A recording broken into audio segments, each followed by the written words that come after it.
হ্যাঁ, খুব মাশাআল্লাহ, আলহামদুলিল্লাহ আমরা খুব ভালো জিতেছি বলবো যে। তবে ওই টিমটা অনেক ভালো টিম, আমরা সবাই তো ওই টিমটার সম্বন্ধে জানি। তো যেহেতু এটা প্রথম ম্যাচ, হয়তো তারা ওইভাবে আমাদের এনভায়রনমেন্ট, আমাদের উইকেটের সাথে হয়তো ওইভাবে কোপ আপ করতে পারে না, বাট নেক্সট ম্যাচ থেকে যে তারা ওইভাবে না ফিরে আসবে না সেটা বলা যাচ্ছে না। সো আমরা ভালো জেতার পরেও আমরা অনেক এক্সাইটেড যে সিরিজটা জেতার জন্য, যে কালকে ম্যাচটা আমাদের জন্য অনেক ইম্পর্টেন্ট। সো এই ম্যাচটা যদি আমরা জিততে পারি, আমরা ওয়ানডে সিরিজটা জিততে পারবো। সো আমরা এই ম্যাচটার দিকে তাকিয়ে আছি এবং যত ভালো খেলা সম্ভব আমরা আপ্রাণ চেষ্টা করব ভালো ক্রিকেট খেলতে। জি, সবসময় তো দেখি যে এই টাইপের দেশগুলো আসলে আমরা স্পিন অ্যাটাক রাখি বা স্পিন পিচ করার চেষ্টা করি, কিন্তু এই নিউজিল্যান্ডের কন্ডিশনের মতো অনেকটা কন্ডিশন, পিচটা ছিল, যদি বলি গতি ছিল, বাউন্স ছিল, সেই ধরনের কন্ডিশনে আমাদের পেসাররা ওদের থেকেও বেটার পারফর্ম করছে না। একসময় হয়তো আমরা ওইরকম পেসের একটা ইউনিট ছিল না আমাদের, মাশাআল্লাহ আমাদের তো এখন অনেক দিন যাবত আমাদের ভালো একটা পেস ইউনিট আছে। আর সবসময় যদি আমাদের এনভায়রনমেন্টে খেলার চেষ্টা করি, তো আমরা বাইরে গিয়ে তো আমাদের সমস্যা হয়। সো আমরা চেষ্টা করেছি যে একটা ওইরকম উইকেট তৈরি করতে, যেটা আমরা বাইরের একটা পরিবেশ এখানেও পাই এবং আমাদের পেস বোলিং ইউনিট যাতে ভালো বোলিং করতে পারেন, পাশাপাশি ব্যাটসম্যানরাও যাতে ওইরকম একটা বাউন্সি উইকেটে খেলতে পারে, ওই অভ্যাসটা যাতে গড়ে ওঠে। সো এইটা তো এমন একটা সিচুয়েশান বা এরকম একটা জায়গা যে এখানে তাকে নিজেকে মেলে ধরার একটা জায়গা, ন্যাশনাল টিমের পরের একটা জায়গা। সো তারা যদি এরকম একটা পরিবেশে তাদের পারফর্মটা করতে পারে, তো তারা জানান দিয়ে রাখলো যে আমরা ভালো খেলবো এবং ভালো খেলছি।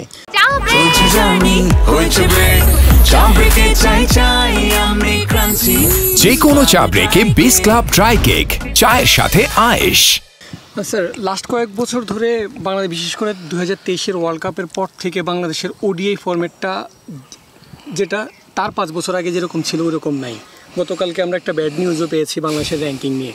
তো এই সব কিছু বিবেচনা করতে গেলে কিন্তু আপনার এই যে পাইপলাইনের ব্যাপারটাও চলে আসে, যে আমাদের ক্রিকেটে ওই রকম পাইপলাইন আছে কিনা। তো এই পাইপলাইন পোক্ত করার জন্য বিসিবি এখন যে উদ্যোগ নিছে, সেই উদ্যোগের একটা ফল নিউজিল্যান্ডের এই সিরিজ। এরকম বড় বড় টিমের সাথে সিরিজগুলো করা, আনঅফিসিয়াল সিরিজই হলেও করা কি খুব বেশি বলে মনে করেন আপনি? ভাই, আমি এই জিনিসটা আমরা গত 8-10 বছর যাবত বলে আসছি যে ন্যাশনাল টিমের যতগুলো খেলা হয় ঠিক ততটুকুই বা এর চেয়ে বেশি এ টিমে খেলা প্রয়োজন। আপনি এ টিমের খেলা রাখবেন না, তো ওই জায়গাটা কে পূরণ করবে?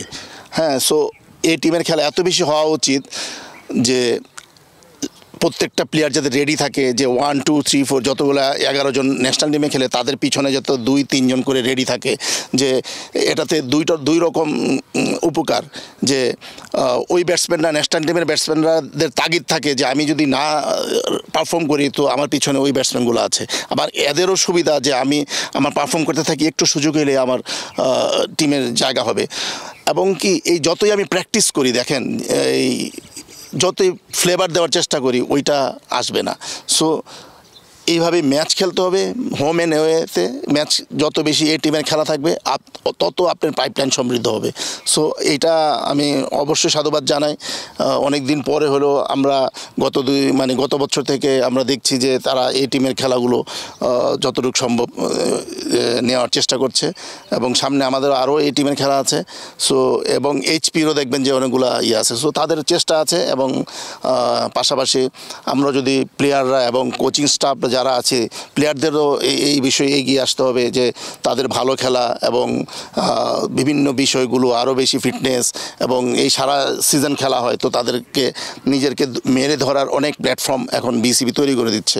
সো এইটা এখন সবারই দায়িত্ব, কোচিং স্টাফ, প্লেয়ার্স এবং পাশাপাশি আমাদের বিসিবির সবাই দায়িত্ব আমরা কীভাবে আমাদের ক্রিকেটকে আরও উন্নতি করতে পারি। স্যার, এই রিলেটেড আরেকটা কোশ্চেন, সেটা হচ্ছে আপনি যেই এই টিমটা পাচ্ছেন, যে এই টিমটা খেলছে সেটা অলমোস্ট ন্যাশনাল টিমের মতো। আমি যদি শক্তিমাত্রার বিচারও বলি, ন্যাশনাল টিমের চাই তো অনেকাংশে আবার শক্তিশালীও বলা যায়, যেহেতু ঘরোয়া ক্রিকেটে সবাই পারফর্ম করে আসছে, টপ পারফর্ম করে আসছে। এই বিদেশি সিরিজগুলোর পাশাপাশি ন্যাশনাল টিমের সাথে কি তাদের কোনো খেলা রাখা যায় কিনা? না, না এইটা কেমন একটা মানে আমি আগেও শুনতেছিলাম অনেকে বলতেছে যে ন্যাশনাল টিমের সাথে খেলুক।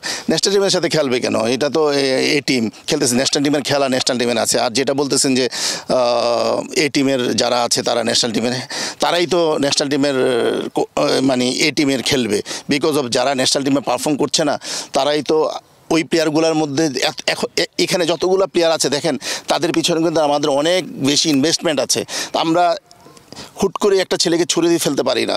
এই ইনভেস্টমেন্টগুলো মানে যারা আছে যেমন বিজয়, সাইফ, আরও যারা শরীফুল কিছুদিন আগে ন্যাশনাল টিমে মানে খালি শুধু ন্যাশনাল টিমে না ওয়ার্ল্ড লেভেলে পারফর্ম করে আসছে, এখন হয়তো সে কিছুটা অফ ফর্মে আছে, তো তার জায়গাটা কোথায়? এই টিমই তো সে পারফর্ম করে আসবে। এরকম প্রতিটা প্লেয়ারের জায়গা হলো এই টিম। সো এই টিম যে এই টিমটা দেখছেন এটাই পারফেক্ট সিলেকশন। আমি বলবো যে তারা এখন এখানে আবার পারফর্ম করবে, ন্যাশনাল টিমের যে জায়গাগুলো গ্যাপ হবে ওই জায়গাটা তারা ফিল আপ করবে। র্যাঙ্কিংয়ের কথা একটু আসি আবার, যে ফরম্যাটটা আমরা নিজেদেরকে সব থেকে শক্তিশালী বলে থাকি আসলে সেটাই 10 নম্বরে আফগানিস্তানের নিচে। কোচ হিসেবে এটা কতটা হতাশাজনক, আপনি কিভাবে এটা মূল্যায়ন করবেন? না অবশ্যই হতাশাজনক যে শুধু কোচ না, আমি একজন বাংলাদেশি হিসাবে এটা অবশ্যই খারাপ লাগে যে আমরা উন্নতির হয়তো অনেক উন্নতির কথা বলি, কিন্তু মাঠে যদি আমরা সেই খেলাটা খেলতে না পারি, র্যাঙ্কিংয়ে যদি উঠতে না পারি, তো অবশ্যই খারাপ লাগে। তো পাশাপাশি যেটা কিছুক্ষণ আগে বললাম যে সবারই দায়িত্ব, আমাদের যেমন দায়িত্ব আছে প্লেয়ারদেরও দায়িত্ব যে ভালো ক্রিকেট খেলা, দেশের মান উন্নয়ন করা, দেশের ক্রিকেটকে উন্নয়ন করা এবং র্যাঙ্কিংটাকে উপরে নিয়ে যাওয়া। সো সবাই মিলে আমরা চেষ্টা করবো ইনশাল্লাহ আবার যে স্থানে ছিলাম ওর চেয়ে উপরে নিয়ে যাওয়ার টিমকে। একটা দারুণ উদ্যোগ দেখলাম যে প্রথম ম্যাচ শেষে যে বেস্ট ফিল্ডার তাকে একটা মেডেল দেওয়া হলো, ফিল্ডিং কোচ আশিক মজুমদার। এই কালচারটা কিভাবে হলো বা কার ব্রেন চাইল্ড এবং কতটুকু উপকৃত হবে টিমের কালচার, টিমের প্লেয়াররা? আশিক আমাদের দেশের একজন খুবই সে ফিল্ডিংটা দেখে এবং সে খুবই উন্নত মানের একজন কোচ।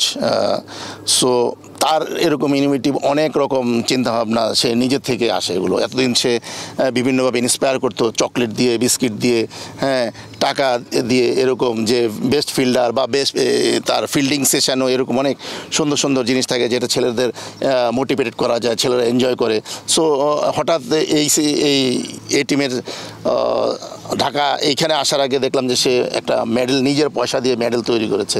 সো এটা একটা সুন্দর উদ্যোগ যে একটা ছেলে কে বেস্ট ফিল্ডার হলো তাদের মধ্যে একটা কম্পিটিশন থাকে টিমের মধ্যে, যে এরকম একটা কোচিং স্টাফদের মধ্যে থেকে এরকম একটা মেডেল বা যাই হোক একটা ছোটো একটা জিনিস হলো, এটা তো পুরস্কার, এই পুরস্কারটা নেওয়ার জন্য সবাই উদ্গ্রীব হয়ে থাকে। সো এটা টিমের মধ্যে খুব ভালো একটা পজিটিভ দিক যে সবাই এটা নেওয়ার জন্য ভালো ফিল্ডিং করতে থাকে। ব্যাটিং বোলিং নিয়ে আমরা সবসময় অ্যাপ্রিসিয়েট করি যে কেউ ভালো বোলিং করলে, উইকেট পেলে বা রান করলে, 4 ছক্কা মারলে ফিল্ডিংটা একটু মনে হয় পেছনে থেকে যায়, কিন্তু ফিল্ডিংটাও তো নিশ্চয়ই জয় পরাজয় বড় পার্থক্য করে দেয়। এই ধরনের কালচার, এই ধরনের ইনিশিয়েটিভ নিশ্চয়ই সবাইকে আরও বেশি মোটিভেটেড করবে এবং মেডেল পাওয়ার একটা হিরিক বা সবার একটা সেই ইচ্ছাটা তো নিশ্চয়ই থাকবে। না এইটা তো ধরেন যে কোচের পক্ষ থেকে একটা উদ্যোগ, এরকম তো খেলার মধ্যে একটা ম্যান অফ দ্য ম্যাচের একটা ইয়ে থাকে যেটা বিসিবি বা অন্য যেখানে যারাই সবসময় থাকে। সো ওইটা তো একটা সবচেয়ে বড় পাওনা যে ওয়ার্ল্ড দেখছে যে আমি একটা ম্যান অফ দ্য ম্যাচ পাচ্ছি। সো সেইটার সাথে তো ব্যাটিং, বোলিং এবং ফিল্ডিং সম্পৃক্ততা আছে। সো ওইটা হলো সবচেয়ে বড় বিষয়। আর এইটা হলো নিজেদের মধ্যে একটা কম্পিটিশন তৈরি করা, ছেলেদেরকে আরও মোটিভেটেড করা, উদ্বুদ্ধ করা যে আমরা ভালো ফিল্ডিং করার চেষ্টা করি। ঠিক আছে, একটা মানে উইকেট রক্ষক 3 জন আছেন, নুরুল হাসান সোহান, বিজয় আছেন, মাহিদুল ইসলাম অঙ্কন আছেন, সেক্ষেত্রে একাদশটা সাজাতে কি একটু হিমশিম খাতে হচ্ছে? মানে যদিও 3 জন উইকেট কিপার আছেন তারাও কিন্তু ভালো ফিল্ডার, তো আমরা এখানে দেখার চেষ্টা করি তাদের মধ্যে সবচেয়ে ভালো কিপারটা কে। হ্যাঁ, সো সেই বিচারে হয়তো নুরুল হাসান সোহান এগিয়ে থাকে, তো নুরুল হাসান সোহান কিপিং করে, অন্যরা ফিল্ডিং করে, তো তারা ব্যাটসম্যান হিসাবে খেলে এবং সবাই অ্যাজ এ ব্যাটসম্যান হিসাবেও বাংলাদেশের লোকাল ক্রিকেটে পারফর্মার। সো সেই দিক দিয়ে বিচার করতে গেলে যে একজন কিপিং করবে সেই জন্য নুরুল হাসান কিপিং করে আর কি।